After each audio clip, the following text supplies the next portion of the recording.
إن الحمد لله نحمده ونستغفره ونستعينه ونستهديه ونؤمن به ونتوكل عليه ونعوذ بالله من شرور أنفسنا ومن سيئات أعمالنا. من يهده الله فهو المهتد ومن يضلل فلن تجد له وليا مرشدا. ونشهد أن لا إله إلا الله وحده لا شريك له ونشهد أن محمدا عبده ورسوله وصفيه من خلقه وخليله. اللهم صل وسلم وبارك على سيدنا وحبيبنا محمد وعلى آله وصحبه ومن والاه. عباد الله، أوصيكم ونفسي المقصرة أولا بتقوى الله، فاتقوا الله حق تقاته ولا تموتن إلا وأنتم مسلمون. ثم أما بعد, all praise are due to Allah subhanahu wa ta'ala, the most gracious and the most merciful. The best of His peace and blessings shall be bestowed upon His beloved Prophet Muhammad sallallahu alayhi wa sallam and upon those that follow His footsteps. يقول ربنا عز وجل في سورة آل عمران: كل نفس ذائقة الموت وإنما توفون أجوركم يوم القيامة فمن زحزح عن النار وأدخل الجنة فقد فاز وما الحياة الدنيا إلا متاع الغرور. لتبلون في أموالكم وأنفسكم ولتسمعن من الذين أوتوا الكتاب من قبلكم ومن الذين أشركوا أذى كثيرا وإن تصبروا وتتقوا فإن ذلك من عزم الأمور. Subhanallah, since the inception of Islam and the Ba'athah of Muhammad sallallahu alayhi wa sallam, Islam and Muslimin has always been subjected to different type of harms. And if you want to ask yourself why, without getting into too much details, it is because Islam is becoming the last pure connection with Allah subhanahu wa ta'ala. Islam is a religion of principles that a lot of worldly systems are in, if you will, does not view Islam as serving their interest. Islam is a guidance from Allah subhanahu wa ta'ala that gives true justice, equality, fairness to all. And it does not allow one group of humans to control or take advantage of other groups, especially the weak and the young and the old and the vulnerable. They're protected by Islam. So this is why throughout history we'll always see clashes, we'll always see conflicts, we'll always see attempts to harm Islam and Muslims. In our day and time, in the life that we live in as Canadian citizens, proud to be Canadian citizens, however, we're still seeing Muslims subjected to harm. And the harms are two types: verbal, and then it escalates to become physical. So this is not new. Do we have any guidance in the book of Allah subhanahu wa ta'ala and the guidance of Muhammad sallallahu alayhi wa sallam to help us deal with such harm? Indeed, we should always trust and believe that there is a solution in the book of Allah subhanahu wa ta'ala, because Allah subhanahu wa ta'ala told us: وَلَقَدْ صَرَّفْنَا فِي هَذَا الْقُرْآنِ لِلنَّاسِ مِنْ كُلِّ مَثَلٍ وَكَانَ الْإِنسَانُ أَكْثَرَ شَيْءٍ جَدَلًا. What kind of guidance can we find in the book of Allah subhanahu wa ta'ala that help us deal with the harm that we're living in 2021 and the Quran was sent in 1400 years ago? The ayat that I just read, let's explore them and learn from them. In these ayat, there are two verses that we need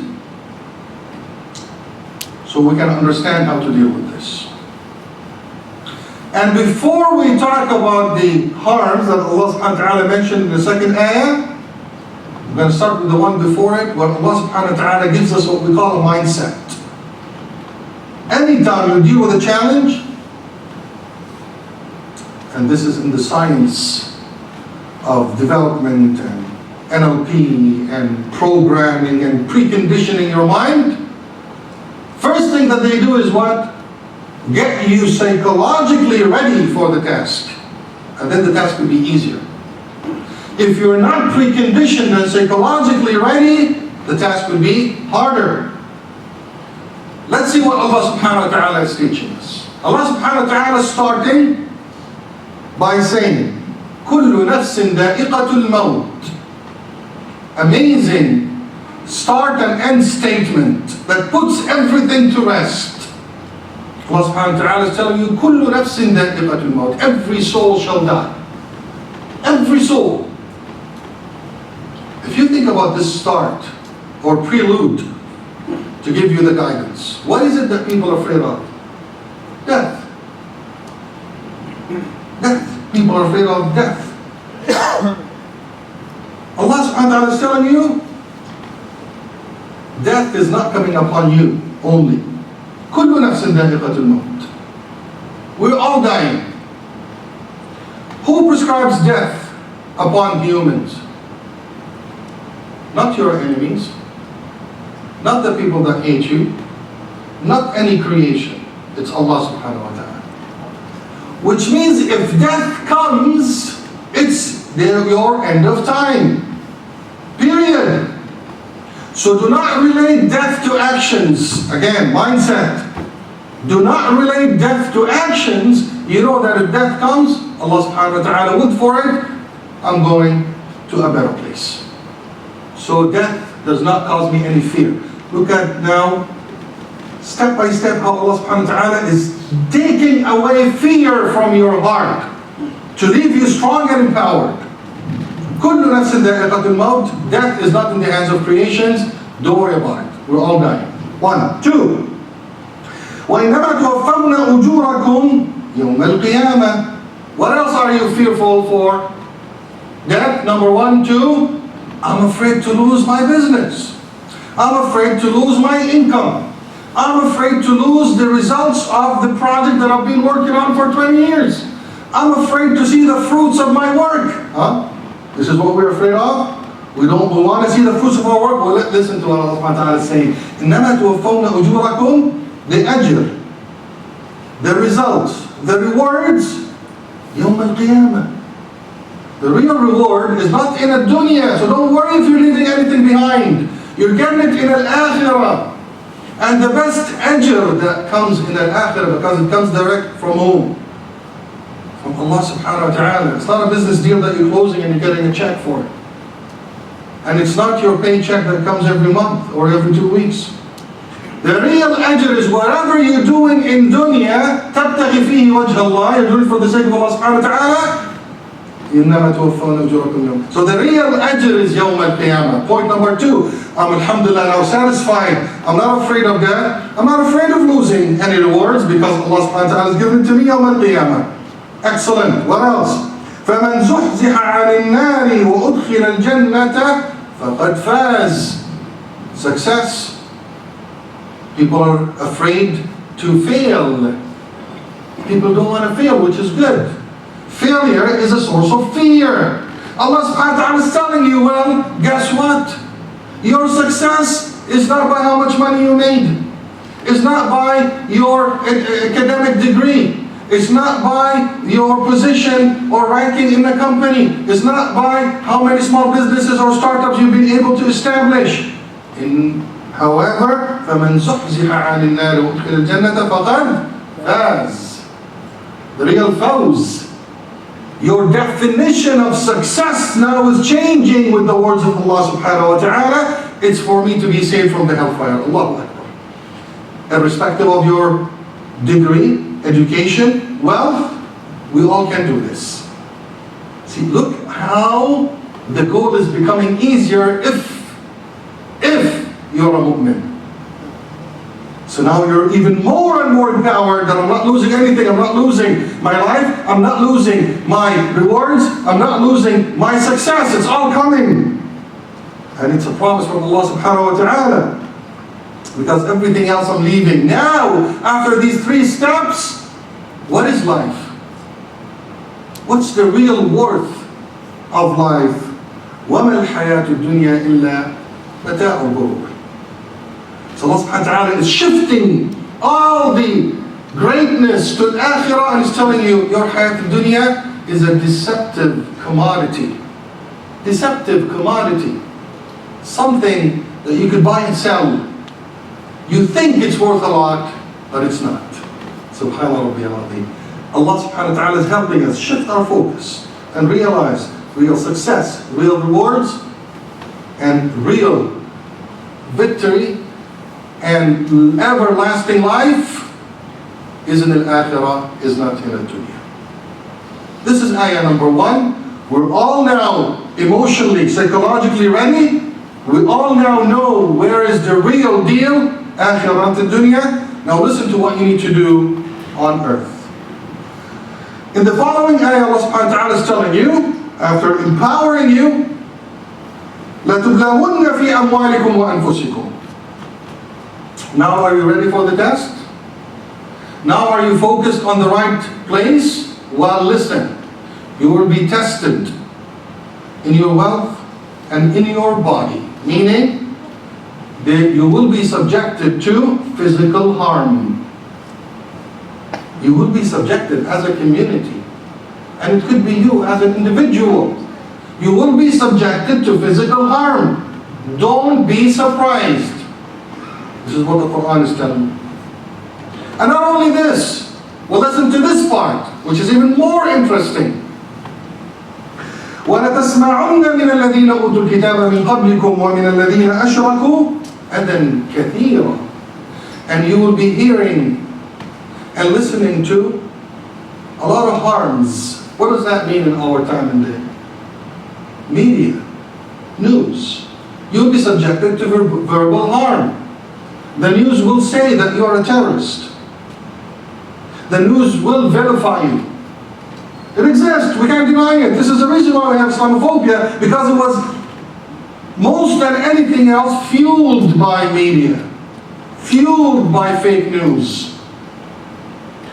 Our children in schools, they will be hearing things that will hurt their feelings from their peers. And it happened. Every day we hear about this. So here Allah subhanahu wa ta'ala is telling you, ya mu'min, you will be subjected to physical harm, you will be subjected to verbal harm.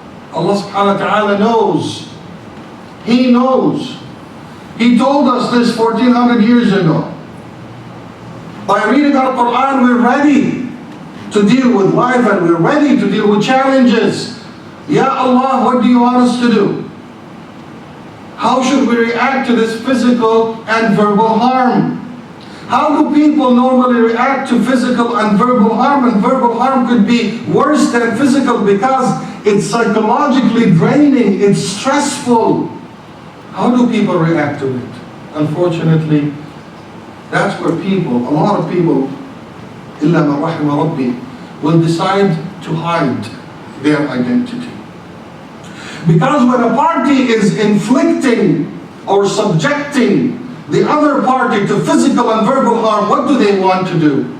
They want them to disappear. They want them to recede and hide. Is this what you do, ya mu'min? Do we recede and disappear and hide? No.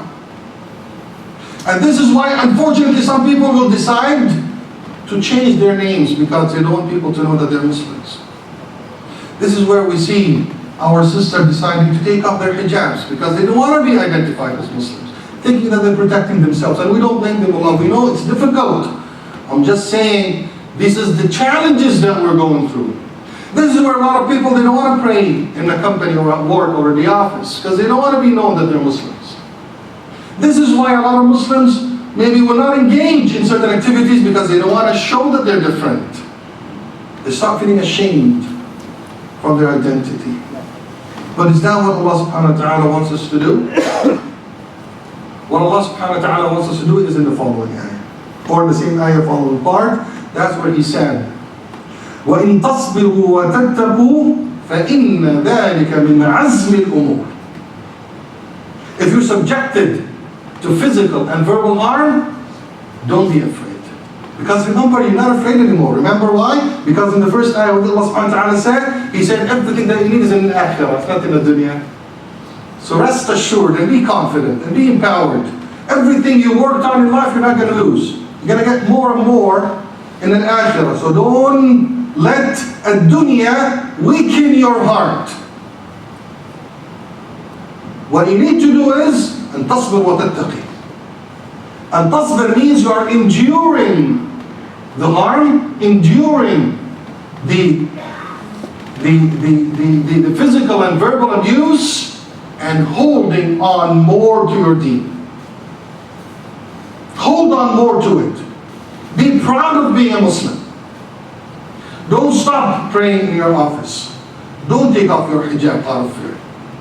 Be strong about it. Allah subhanahu wa ta'ala will deliver, will give you confidence, will give you power, because we are trying so hard. And yesterday we had a national summit on Islamophobia.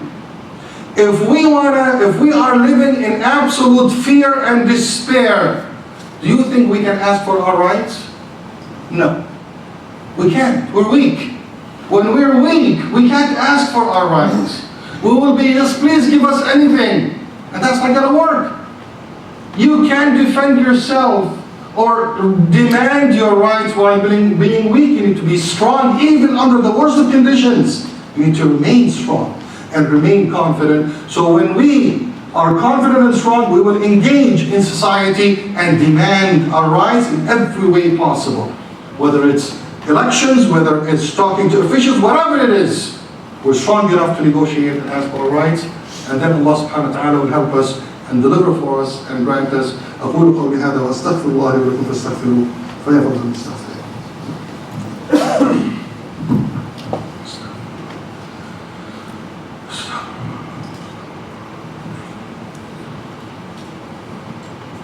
بسم الله والحمد لله والصلاة والسلام على رسول الله.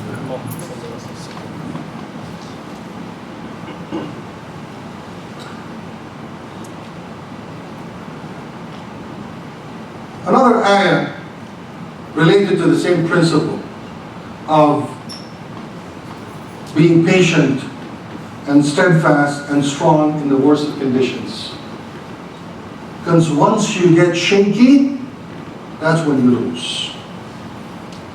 You stand tall, strong against any winds or any storms, the storm will pass by and you will remain standing. In the famous ayat at the end of Surah Al-Baqarah, in the story of Talut, one of the kings and leaders of Bani Israel, and the story of Dawood, alayhi wa ala rasulina salatu wassalam, the prophet. The stories of Bani Israel in the Quran Kareem are very important for us to learn from. Very important.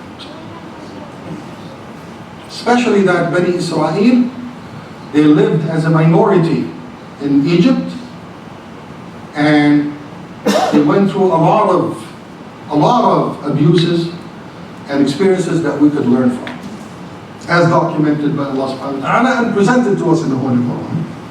In this story, right before a battle where Dawood alayhi wa sallam with the leader or king Talut, they were facing Goliath, the story of David and Goliath, which is very famous. Jalut